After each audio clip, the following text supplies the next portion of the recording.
तो welcome back students. और ये हम लोग का concept of power in AC circuit का सेकंड लेक्चर है। इससे पहले हम लोगों ने जो लास्ट लेक्चर था उसमें देखा था कि कैसे एसी सर्किट में पावर जो है टाइम वेरिंग आ जाता है, वो किस लिए आ रहा था, क्या रिस्पॉन्सिबल था उसके लिए। जो हमारा वोल्टेज जो था, जो हम लोग वोल्टेज ले रहे थे, वोल्टेज और जो हमारा करंट था वो दोनों टाइम वेरिंग था। इस वजह से इन दोनों का प्रोडक्ट भी हमारा जो है पावर जो एसी सर्किट में आ रहा था वो कैसा आ रहा था, टाइम टाइम टाइम डिपेंडेंट आ रहा था। ठीक है ना, टाइम डिपेंडेंट आ रहा था। ठीक है, हम लोगों ने ये चीज़ देखी थी। उसके बाद हम लोग इसी टाइम डिपेंडेंट पावर का एक्सप्रेशन निकाले थे, थोड़ा सा उसको सिंप्लीफाई किया था साइन कॉज में। ठीक है, साइन कॉज में उसको सिंप्लीफाई किया था। उसके बाद हम लोगों ने क्या किया था, उसके बाद हम लोगों ने इसी पावर का टाइम वेरिंग जो पावर आ रही थी हमारी, उसको और ज़्यादा सिंप्लीफाई किया था और उसको क्या किया था, उसका एवरेज निकाल लिया था। ठीक है, तो मैं अब उसी के आगे से कंटिन्यू करूंगा, हम लोग को उसी के आगे से कंटिन्यू करना है। और हमारे पास एक एवरेज पावर की एक मेरे पास एक्सप्रेशन आया था। ठीक है ना, जो एक्सप्रेशन क्या बोलता था, V R M S I R M S, और यहाँ पर क्या था, cos of theta V minus theta I. ठीक है, ये मेरे पास एक एक्सप्रेशन आई थी कल लास्ट में। ठीक है, जो लोग यहाँ से कंटिन्यू कर रहे हैं, जो लोग यहाँ से लेक्चर देख रहे हैं, मैं उनको प्लीज़ रिकमेंड करूँगा, मतलब सजेस्ट करूँगा कि प्लीज़ आप इससे जस्ट पहले वाला जो लेक्चर है वो ज़रूर देख लीजिए। इससे आपको क्या होगा कि इसके बाद का जो मैं प्रोसेस करूँगा उसको समझने में थोड़ी सी आसानी होगी। ठीक है ना, चलिए ठीक है। मैंने लास्ट में एक टर्म यहाँ पर, एक ये जो cos theta V minus theta I है, इसको मैंने यहाँ पर बोल दिया था लास्ट में जाते जाते, ये पावर फैक्टर है। ठीक है ना, पावर फैक्टर है। तो हम लोग इसी के आगे से कंटिन्यू करेंगे। ठीक है ना, अब इसी के आगे से कंटिन्यू करेंगे। चलिए, तो सबसे पहले हम लोग पावर फैक्टर की डेफिनेशन ही लिख लेते हैं। पावर फैक्टर पावर फैक्टर ठीक है, पावर फैक्टर की डेफिनेशन क्या होती है, सिंपली जैसा कि वो एक्सप्रेशन कह रहा था, पहली एवरेज वाला, it is the cosine of phase angle difference of voltage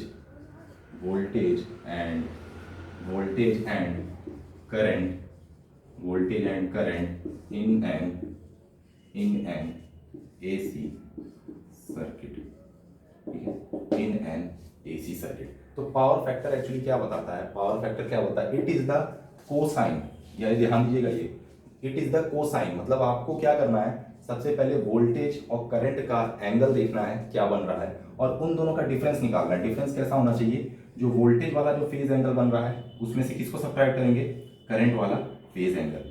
ठीक है ना, करंट वाला फेज एंगल साइन के साथ सब्ट्रैक्ट करिएगा। अब जरूरी नहीं है कि यहाँ पर जो थीटा आई है ये मतलब एक्चुअली में थीटा आई पॉजिटिव और नेगेटिव हो, जैसा भी हो वैसा ही रखना है यहाँ पर। ठीक है ना, उसके बाद सब्ट्रैक्शन करना है। तो आपको क्या करना है, ये जो एंगल डिफरेंस आ रहा है इसका कॉस लेना है, यही आपका क्या बन जाएगा, पावर फैक्टर। ठीक है ना, समझ पा रहे हैं मेरी बात। यानी कि आपके पास कोई दो फेजर दिया होगा वोल्टेज और करंट का एसी सर्किट में, और आपको सिंपली अगर पावर फैक्टर निकालना है ना, तो उनका रिस्पेक्टिव एंगल्स देख लीजिए और उन दोनों के एंगल का डिफरेंस निकाल के कोसाइन ले लीजिए। ठीक है, वही आपका क्या दे देगा सर्किट में, पावर फैक्टर दे देगा। ठीक है, समझिए। अब देखिए, पावर फैक्टर के बारे में हम लोग और ज़्यादा डिस्कशन करेंगे। अभी एक बार जब हम लोग कॉम्प्लेक्स पावर का एक्सप्रेशन निकाल लेंगे ना, जब हम लोग रियल पावर, रिएक्टिव पावर जो भी होता है उसको हम लोग जब स्टडी कर लेंगे, उसके बाद हम लोग और ज़्यादा इसके ऊपर थोड़ा सा डिस्कशन करेंगे कि पावर फैक्टर का एक्चुअली सिग्निफिकेंस क्या होता है। ठीक है, इसी तरह मैंने से एवरेज पावर का भी बोला था कि इसका सिग्निफिकेंस हम लोग डिस्कस करेंगे। ठीक है, वो सब आएगा, बस एक बार हम लोग कॉम्प्लेक्स पावर स्टडी कर रहे हैं। ठीक है ना, तो यहाँ तक तो मतलब कोई बहुत ज़्यादा ऐसा टफ नहीं है, इजी है। डेफिनेशन आप लोग लिख लिए होंगे, मैं इसको रख कर देता हूँ। अब हम लोग आगे प्रोसीड करते हैं। ठीक है, आगे प्रोसीड करते हैं। मेरी वॉइस भी थोड़ी आज खराब है, एक्चुअली मेरा गला बैठा हुआ है थोड़ा सा, हल्का सा मेरे को फीवर है, फिर भी चलिए ठीक है, आगे बढ़ते हैं। अब देखिए, हम लोग कॉम्प्लेक्स पावर्स को पढ़ने से पहले थोड़ा सा मैं जो है कि हल्का सा कुछ कुछ रिलेशंस में लिखना चाहूँगा, जो कि फेज़र, कॉम्प्लेक्स नंबर, ठीक है ना, इनके जो कुछ रिलेशंस होते हैं जो हम लोग को काफ़ी ज़्यादा यूज़ करने पड़ेंगे। हालांकि कॉम्प्लेक्स नंबर आपको अच्छे से पता होना चाहिए, थोड़ा सा कॉम्प्लेक्स नंबर के बारे में एटलीस्ट इतना पता होना चाहिए जितना 12th लेवल में पता होता है, ठीक है ना, कि किसी कॉम्प्लेक्स का रियल पार्ट, इमेजिनरी पार्ट कैसे लिखते हैं, कैसे उसका एंगल लिखते हैं, कैसे उसका मैग्नीट्यूड लिखते हैं, ठीक है, ये आपको अपने एंड पे पता होना चाहिए। और अगर नहीं पता होगा तो प्लीज़ कमेंट बॉक्स में आप लोग कमेंट कर दीजिएगा कि सर हम लोग चाहते हैं कि इस पे से एक अलग क्लास लगाई जाए कॉम्प्लेक्स नंबर पे, तो मैं वो अलग से क्लास लगा दूंगा, मगर कमेंट बॉक्स में जो है ज़रूर से मेंशन कर दीजिएगा, ठीक है। चलिए, तो मैं कॉम्प्लेक्स पावर पढ़ाने से पहले कॉम्प्लेक्स नंबर के और फेजर के कुछ रिलेशंस में लिखने जा रहा हूँ, जिसको हम लोग यूज़ करेंगे आगे, ठीक है ना। तो ये रिलेशंस चाहिएगा आप लोग अपने रिस्पेक्टिव नोट्स में लिख लीजिएगा, जैसा भी आपको ठीक लगे, ठीक है। तो चलिए, एक छोटी सी हेडिंग है, टॉपिक से हम लोग हट नहीं रहे हैं, थोड़ा सा इसी टॉपिक को डीप मतलब पढ़ने के लिए, सिम्प्लीफाई करने के लिए कुछ एक्स्ट्रा पॉइंट्स हम लोग पढ़ रहे हैं, ठीक है। चलिए, तो क्या टॉपिक है हमारा, इम्पोर्टेंट कॉम्प्लेक्स रिलेशंस, ठीक है, इम्पोर्टेंट कॉम्प्लेक्स रिलेशंस, ये हम लोग को थोड़ा सा पता होना चाहिए, ठीक है, जो मैं लिखवाने जा रहा हूँ। सबसे पहला रिलेशन, ज़्यादा नहीं है, थोड़ा सा ये सबसे पहला रिलेशन, किसी भी साइनोसाइडल इनपुट को, या वो वोल्टेज हो या करंट हो, ठीक है, जैसे मान लीजिए ए साइन ओमेगा टी प्लस मान लीजिए कुछ थीटा एंगल दिया हुआ है, ठीक है, कोई एक साइनोसाइडल इनपुट है, ठीक है, जिसका ये आपका क्या है, मैग्नीट्यूड है या एम्पलीट्यूड है, ठीक है, और ये क्या है, इसकी फ्रीक्वेंसी और ये कुछ फेज डिफरेंस है। इसको आप लोग डायरेक्टली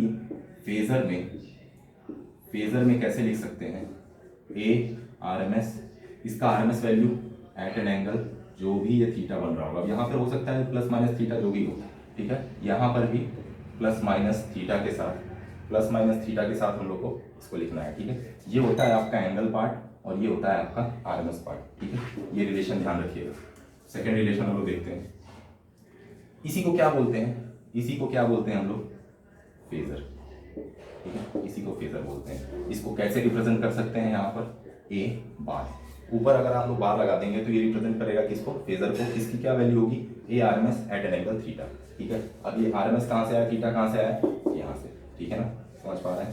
चलिए, अब इसी फेजर को ए फेजर, ठीक है, ए फेजर जो कि आपका क्या है, A R M S at an angle theta है, इसको हम लोग कैसे कॉम्प्लेक्स नंबर में कन्वर्ट कर सकते हैं, उसका मैं डायरेक्ट रिलेशन लिख रहा हूँ, ठीक है। ये होता है आपका A R M S cos of angle theta, ठीक है, cos of angle theta sine के साथ रखिएगा, ठीक है ना, cos of angle theta plus J sine of angle theta.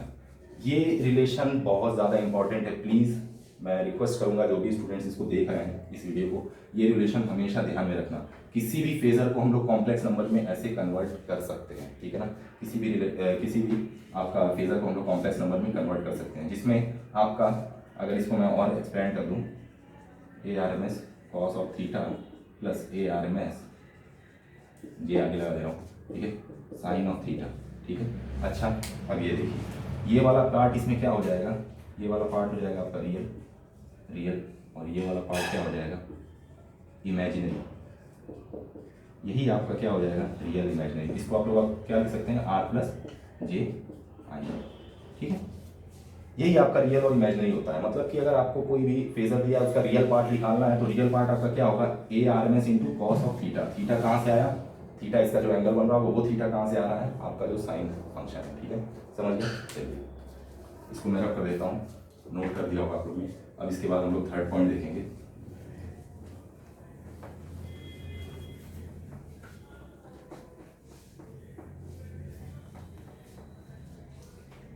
ठीक है। अब एक हम लोग इम्पॉर्टेंट थर्ड पॉइंट देखते हैं, किसी भी कॉम्प्लेक्स नंबर का मान लीजिए कोई कॉम्प्लेक्स नंबर है ए, इसका कंजुगेट, ये जो साइन है ना, ये जो साइन है मैंने स्टार बनाया, इसको क्या बोलते हैं, कंजुगेट, ठीक है। कंजुगेट कैसे लिखते हैं, ठीक है ना। चलिए, मान लीजिए मेरे पास एक कॉम्प्लेक्स नंबर था जो कैसा दिखता था, आर प्लस जे इमेजिनरी के फॉर्म में, ठीक है, R plus A J imaginary के फॉर्म में दिखता था। अगर मेरे को इसका कंजुगेट लेना है तो क्या करूँगा, जो भी इमेजनरी वाला पार्ट है ना, जो भी इमेजनरी वाला पार्ट है उसके साथ नेगेटिव साइन लगा लीजिए, दैट्स इट। यानी कि यहाँ पर इमेजनरी वाला पार्ट क्या है, ये, इसके आगे नेगेटिव साइन लगा लीजिए, ये बन गया इसका कंजुगेट। ठीक है ना, बहुत इंपॉर्टेंट प्रॉपर्टी है, बहुत इंपॉर्टेंट प्रॉपर्टी है, बहुत इंपॉर्टेंट रिलेशन है। ठीक है, अब इसी तरह से मान लीजिए कोई फेजर है, कोई फेजर है, उसका अगर कंजुगेट निकालना है तो ये क्या होगा, अगर मान लीजिए आपका फेजर था कुछ ऐसा, A R M S at an angle theta. ठीक है, तो रिस्पेक्टिवली इसका कंजुगेट क्या हो जाएगा, इसका कंजुगेट क्या हो जाएगा, simply A R M S at an angle minus of theta. जैसा भी थीटा का साइन होगा ना उसमें माइनस का मल्टीप्लाई कर देना। अगर ये माइनस होता पहले से, ठीक है, तो यहाँ पे प्लस आ जाता। ठीक है ना, मतलब माइनस मल्टीप्लाई करते तो इसका प्लस आ जाता, ये प्लस था तो ये माइनस आ गया। ठीक है ना, ये कुछ बहुत इंपॉर्टेंट रिलेशंस हैं जो हमको एक्चुअली पता होना चाहिए बिफोर स्टडी, पढ़ने से पहले क्या, कॉम्प्लेक्स पावर। ठीक है ना, ठीक है, आई होप आप लोग ये लिख लिए होंगे। अब हम लोग चलते हैं, अब हम लोग आगे बढ़ते हैं। अब हम लोग एंटर करेंगे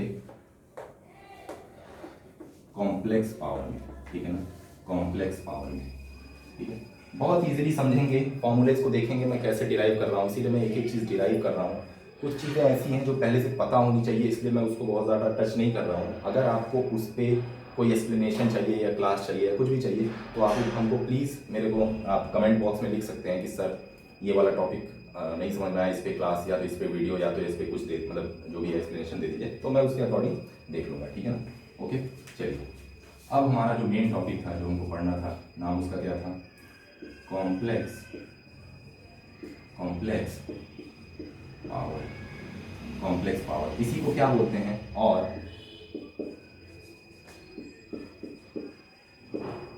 अपरेंट पावर।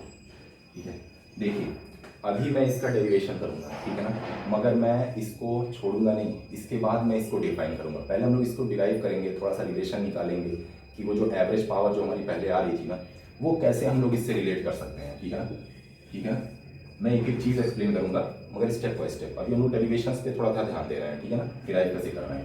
ठीक है, फिर इसके थ्योरेटिकल कंसेप्ट पे, इसका सिग्निफिकेंस पे, इस पे हम लोग आएंगे धीरे से। ठीक है, चलिए, कॉम्प्लेक्स पावर, अपरेंट पावर, इसको कैसे रिप्रेजेंट करते हैं, इसको कैसे रिप्रेजेंट करते हैं। देखिए ये कॉम्प्लेक्स क्वांटिटी है, ठीक है, तो इसको फेजर के फॉर्म में रिप्रेजेंट कर सकते हैं। इसको रिप्रेजेंट करते हैं ऐसे, ऐसे। ठीक है ना, यही सिंबल यूज होता है। ठीक है, यही सिंबल यूज होता है। अब देखिए ये सिंबल एक्चुअली ये सिंबल कैसे लिखा, इसका क्या मतलब होता है, इसका मैथमेटिकल फॉर्मूला क्या होता है। ये होता है सिंपली वी फेजर, जो भी आपका सर्किट में वोल्टेज का फेजर आएगा, इनटू करंट का फेजर, और एक बहुत इंपॉर्टेंट चीज, करंट के फेजर का कंजुगेट। ठीक है ना, आप लोग को कंजुगेट लेना फेजर का पता है, अभी मैंने जस्ट इंपॉर्टेंट पॉइंट में लिखवाया। ठीक है, इसका कंजुगेट होता है, ना कि वोल्ट का। प्लीज देखिएगा ध्यान से, कभी भी वोल्टेज का कंजुगेट नहीं होता है, करंट का कंजुगेट होता है, वो भी किसका, फेजर फॉर्म में। ठीक है ना, अब बहुत से लोग सोच रहे होंगे सर ये कंजुगेट क्यों लिया। ठीक है, कंजुगेट क्यों लिया, अब हम लोग इस पे क्या करेंगे, इसी पे डिस्कशन करेंगे कि ये कंजुगेट क्यों लिया है। ठीक है ना, क्यों लिया है। अब ध्यान से देखिएगा, ध्यान से देखिएगा। देखिए अगर ये कंजुगेट नहीं लेता, मान लीजिए सपोज दैट ये कंजुगेट नहीं लेता, ठीक है, हम लोग नहीं मानते हैं, कंजुगेट नहीं लगाते हैं, देखते हैं क्या रिलेशन आ रहा है, कैसे हम लोग वहां से एवरेज पावर से रिलेट कर पा रहे हैं। चलिए, तो ये क्या हो जाता, V phasor into I phasor हो जाता। ठीक है, कोई दिक्कत, मैं कंजुगेट नहीं लगा रहा हूँ अभी। ठीक है ना, चलिए, वी फेजर को आप लोग क्या लिख सकते हैं, वी फेजर को आप लोग क्या लिख सकते हैं, V R M S at an angle theta भी। ठीक है ना, एट एन एंगल थीटा भी। चलिए, ये रिलेशन लिखने से पहले मैं आप लोग को एक थोड़ा सा चीज़ रिमाइंड कर देता हूँ। मैं यहाँ पे डायरेक्टली लिख देता, हो सकता है कुछ बच्चे कंफ्यूज हो जाते। अच्छा, आप लोग ध्यान दीजिए, कल हम लोगों ने जो इनिशियल में जो टाइम वेरिंग वोल्टेज लिया था, वो कैसा लिया था, V M sine omega T plus theta भी लिया था ना, लिया था। और आई टी कैसा लिया था, आई टी कैसा लिया था, I M sine omega T plus theta I, ऐसा लिया था। ठीक है, अभी मैंने थोड़ी देर पहले बताया किसी भी साइनसॉइडल सिग्नल को कैसे हम लोग चेंज कर सकते हैं उसके फेजर में। यहाँ पे क्या हो जाएगा, V R M S at an angle theta भी प्लस में इसलिए लिखे क्योंकि यहाँ पे प्लस है, और यहाँ पे क्या आ जाएगा, V R M S, sorry I R M S at an angle theta I. ठीक है ना, I R M S at an angle theta I. इसी को हम लोग क्या लिख सकते हैं, इसी को हम लोग क्या लिख सकते हैं, वी फेजर, और इसको क्या लिख सकते हैं, आई फेजर। ठीक है, ठीक है। तो ये मैंने थोड़ा सा आप लोग को रिकैप दे दिया कि कल हम लोग ने क्या किया, वहीं से मैं ये रिलेशन लिखा है भाई, मैंने डायरेक्टली लिख दिया था, मगर चलिए ठीक है, मैंने ये बता दिया। ठीक है ना, अब आपको समझ में आ गया होगा कि मैं वी फेजर और आई फेजर की वैल्यू क्या डालने वाला हूँ, यही दोनों डालूंगा। ठीक है ना, चलिए अब वापस से आ जाते हैं इसी रिलेशन पे, ध्यान से देखिए इसको। हाँ, तो हम लोग क्या कर रहे थे, हम लोग कंजुगेट नहीं ले रहे थे अभी। ठीक है ना, कंजुगेट नहीं ले रहे थे, तो यहाँ पे क्या आ गया, V R M S at an angle theta V into I R M S at an angle theta I. ठीक है, ये आ गया, कंजुगेट नहीं लिया है करंट का। अच्छा जरा बताइए मेरे को, यहाँ पर ये मल्टीप्लाई करिए तो क्या होगा, दो फेजर का मल्टीप्लिकेशन में क्या होता है, उनके सिंपली जो मैग्नीट्यूड्स हैं वो आपस में मल्टीप्लाई हो जाते हैं सिंपल मल्टीप्लिकेशन से, और एंगल्स क्या होते हैं, एंगल्स ऐड हो जाते हैं, एंगल्स ऐड हो जाते हैं। ये आपका क्या आ रहा है, कॉम्प्लेक्स फेजर आ रहा है। ठीक है, कॉम्प्लेक्स पावर का फेजर आ रहा है। ठीक है ना, तो ये चीज़ आप लोग ध्यान में रखे रहिएगा। ये अभी हम लोग का कब आ रहा है, जब हम लोगों ने अभी कंजुगेट नहीं लिया है। ठीक है ना, चलिए ठीक है, चलिए अब आगे बढ़ते हैं। अब इसको हम लोग साइन कॉस में कैसे चेंज कर सकते हैं, मतलब रियल पार्ट इमेजिनरी पार्ट में कैसे कन्वर्ट कर सकते हैं, वही मैंने बोला था, जैसे V R M S I R M S, यहाँ पे क्या ले लोगे, cos of angle of theta V plus theta I, क्यों भाई, ये ले लोगे, और यहाँ पे क्या लगा दोगे, sine of theta V plus theta I. अब बहुत से लोग यहाँ से देख पा रहे होंगे, बहुत से लोग यहाँ से देख पा रहे होंगे कि ये देखो ये क्या लिखा है, क्या मैं अगर इसको अंदर मल्टीप्लाई कर दूं, दोनों में मल्टीप्लाई हो जाएगा, ये वाली टर्म अगर मैं खाली देखूं, ठीक है ना, क्या ये एवरेज पावर की तरह दिख सकती थी, दिख सकती थी, मगर नहीं दिख रही है। किस वजह से नहीं दिख रही है, ये प्लस वाला जो साइन आया है ना, इस वजह से ये एवरेज पावर की तरह नहीं दिख रही है। जो हमारा एक्सप्रेशन आया था उसमें क्या आता था, cos of theta V minus theta I, मगर यहाँ पे क्या आ रहा है, cos of theta V plus theta I. समझ में आ रहा है मेरी बात। इसी रीजन की वजह से हम लोग को यहाँ पे थीटा वी माइनस थीटा आई चाहिए होता है, तभी हम लोग रिलेट कर पाएंगे हाँ कि भाई जो मतलब अपरेंट पावर आ रही है उसका क्या रिलेशन बन रहा है आपका एवरेज पावर से। ठीक है ना, एवरेज पावर से क्या रिलेशन बन रहा है। मगर ये देखिए यहाँ पे अगर माइनस होता तभी हम लोग रिलेट कर पाते। इसका तो हम लोगों ने कुछ पढ़ा नहीं है, ऐसा तो कुछ पढ़ा नहीं है। इसी वजह से यही रीजन है हम लोग यहाँ पर कंजुगेट लेते हैं, क्योंकि कंजुगेट लेने के बाद बहुत ध्यान से सुनिएगा, ये फेजर कैसा बन जाएगा, ये वाला। अगर मैं सिर्फ इसी की बात करूं, अगर इसका मैं कंजुगेट ले लूं तो ये क्या बन जाएगा, I R M S at an angle minus theta I. समझ पा रहा हूँ मेरी बात, समझ पा रहा हूँ, समझ ही रहेंगे आप लोग। ठीक है, चलिए तो अब समझ में आया क्यों हम लोग कंजुगेट यूज करते हैं। चलिए अब आगे बढ़ते हैं, तो हम लोग कंजुगेट वाला रिलेशन अब आगे फर्दर प्रोसीड करेंगे। ठीक है ना, चलिए अब इसके बाद हम लोग क्या लिख सकते हैं, वही V R M S at an angle theta V, और यहाँ पर हम लोग ने क्या यूज किया है, करंट का कंजुगेट, तो यहाँ पे क्या आ जाएगा, I R M S at an angle minus of theta I. ठीक है ना, एस। अब वही काम, मैग्नीट्यूड सिंपल मल्टीप्लिकेशन हो जाएगा और एंगल्स का एडिशन हो जाएगा। यहाँ पर क्या आ गया, I R M S at an angle, यहाँ पर क्या आ गया, theta V minus theta I. ठीक है ना, ये आया। अब जरा इसको साइन कॉस में खोलिए आप लोग, क्या आ रहा है देखिए, V R M S I R M S bracket में cos of theta V minus theta I दिख रहा है, cos of theta V minus theta I, और देखिए J sine of theta V minus theta I. अब देखिए, ठीक है, अब हम लोग इसी इक्वेशन को फर्दर प्रोसीड करेंगे, आगे लेंगे, इसको रब करेंगे तो। ठीक है ना, देखिए कैसे आया। ठीक है ना, चलिए इस एक्सप्रेशन को हम लोग ध्यान में रखेंगे, मैं कर रहा हूँ पर इसको भी रद्दी कर देता हूँ, लास्ट वाला खाली लाइन में रखता हूँ। ठीक है ना, बाकी तो आप लोग नोट करेंगे। अब इसी एक्सप्रेशन को आप लोग ध्यान से देखिए, क्या ये एस ऐसे नहीं लिखा है क्या, V R M S I R M S cos of theta V minus theta I लिखा है, plus J times V R M S I R M S, और क्या लिखा है, sine of theta V minus theta I, ऐसे ही लिखा है। अच्छा इस एक्सप्रेशन को देखिए ध्यान से, क्या ये सेम वही आ गई, पी एवरेज। ठीक है, पी एवरेज, तो हम लोग इसको क्या लिख सकते हैं, पी। ठीक है ना, ये हमारी जो पुरानी एवरेज वाली पावर है, अब यहाँ पे एवरेज लिखने की जरूरत नहीं है। ठीक है, और देखिए यहाँ पर ये जो एक टर्म आई है ना, ये जो टर्म आई है, इसी को हम लोग क्या बोलते हैं, क्यू। इसी को हम लोग क्या बोलते हैं, क्यू। मतलब कि जो हमारा इमेजिनरी वाला पार्ट आता है कॉम्प्लेक्स पावर का, उसको बोलते हैं क्या, हमारा क्यू। क्यू क्या होता है, रिएक्टिव पावर। इसके बारे में हम लोग फर्दर डिस्कशन करेंगे। ठीक है ना, जैसे जैसे प्रोसीड करेंगे। ठीक ठीक है। और ये हमारा क्या है, P क्या है आपका, रियल पावर, ठीक है, रियल पार्ट। इसका मतलब P को आप लोग क्या लिख सकते हैं, P को क्या लिख सकते हैं, real part of complex power, real part of complex power, sorry real part of complex power, इसको मैं रख कर देता हूँ। और Q को आप लोग क्या लिख सकते हैं,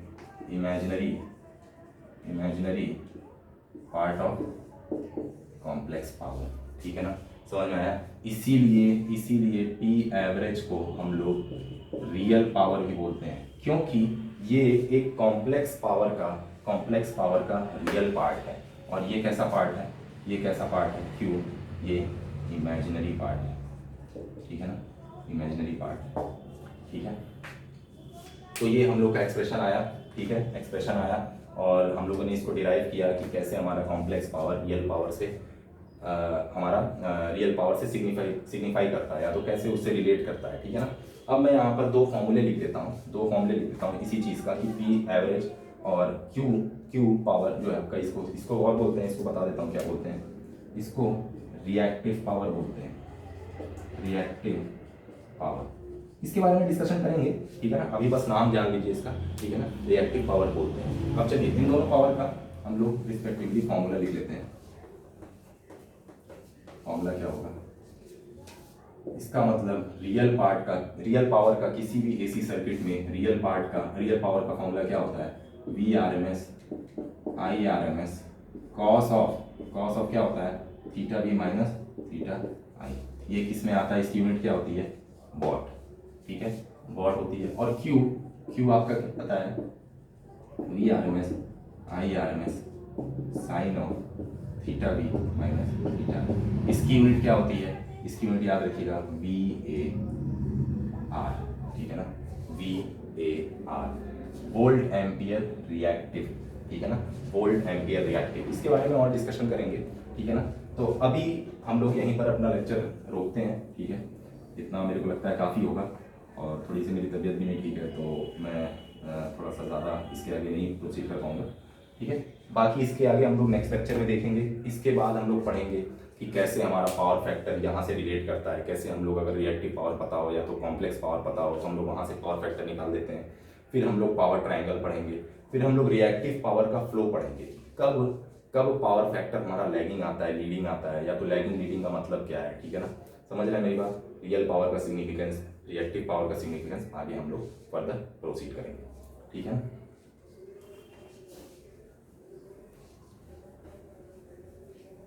ठीक है, चलिए। तो एक लास्ट में वीडियो एंड करने से पहले मैं एक छोटी सी इंफॉर्मेशन देना चाहूँगा। मैं जो है कि बेसिक इलेक्ट्रिकल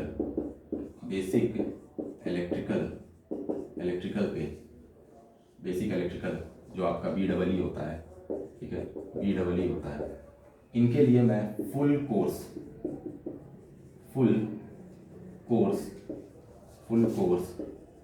लॉन्च करूंगा। अभी नहीं, थोड़ा सा अभी इधर एक आध वीक तक थोड़ा सा डिस्टर्बेंस है, इस वजह से मैं अभी इसका नहीं कुछ इसके बारे में बता रहा हूँ, मगर मैं इसके रिगार्डिंग जो भी इंफॉर्मेशन हो वो मैं ज़रूर दे दूँगा, ठीक है ना। इसी तरह से अगर इस कोर्स का रिस्पॉन्स अच्छा हुआ तो मैं और भी कोर्सेज लाऊंगा, और भी सब्जेक्ट इलेक्ट्रिकल इंजीनियरिंग के, प्लस मैं इंजीनियरिंग, या तो आप लोग बोलते हैं अप्लाइड मैथमेटिक्स भी डील करता हूँ इसमें, ठीक है। लैप्लास, ये सब जो भी है, लैप्लास, फोरियर, ठीक है, फोरियर सीरीज, जैकोबियन, जो भी है आप लोग के कोर्स में होगा, आप लोग को पता होगा, ये भी मैं डील करता हूँ, ये भी मैं डील करूँगा। मगर ये सब सब्जेक्ट्स या तो ये सब टॉपिक्स पढ़ाने के लिए अगर रिस्पॉन्स अच्छा है, अगर आप लोग क्यूरियस हैं, तो प्लीज़ कमेंट बॉक्स में हमको आप लोग नोटिफाई कर सकते हैं उसके रिगार्डिंग, ठीक है। चलिए, ठीक है, अब इसके आगे हम लोग कल पढ़ेंगे। और ये कहना चाहूँगा कि प्लीज़ चैनल को सब्सक्राइब करिए, लाइक करिए, शेयर करिए, जो भी आपके फ्रेंड्स हैं जिनको लगता है कि इससे काफ़ी कुछ वो सीख सकते हैं। या तो आपको पावर के कंसेप्ट में कभी कुछ दिक्कत हुई होगी तो प्लीज़ इसको शेयर करिए जितना कर सकते हैं, ठीक है। और कोर्स, फुल कोर्स लॉन्च के लिए आप लोग सब्सक्राइब करेंगे चैनल तो आप लोग को पता चल जाएगा कि कब कब मैं कौन कौन सी वीडियो डाल रहा हूँ, और इन्फॉर्मेशन रिगार्डिंग फुल कोर्स के, आपका BEE के और अप्लाइड मैथमेटिक्स के, ठीक है ना। और आप लोग और भी टॉपिक अगर जो पढ़ना चाहते हैं तो उसके रिगार्डिंग आप लोग कमेंट बॉक्स, वही मैंने जैसे बोला कि आप लोग कमेंट बॉक्स में बता सकते हैं कि सर ये टॉपिक पे कोई वीडियो बना दीजिए छोटा सा, या तो ये, अब ऐसा नहीं कि पूरा का पूरा सब्जेक्ट ही बोल दिए, ठीक है ना। कोई भी टॉपिक आपको इलेक्ट्रिकल इंजीनियरिंग से रिलेटेड, ठीक है ना, और भी कोई ब्रांच की बात नहीं कर रहा हूँ, ठीक है ना, ठीक है, उस पर आप लोग वीडियो की डिमांड रख सकते हैं, ठीक है। थैंक्स फॉर वॉचिंग, और मेहनत करिए, आगे बढ़िए और हार्ड वर्क करते रहिए, और कभी भी लाइफ में हार मत मानिए, ठीक है ना, ठीक है। थैंक्स।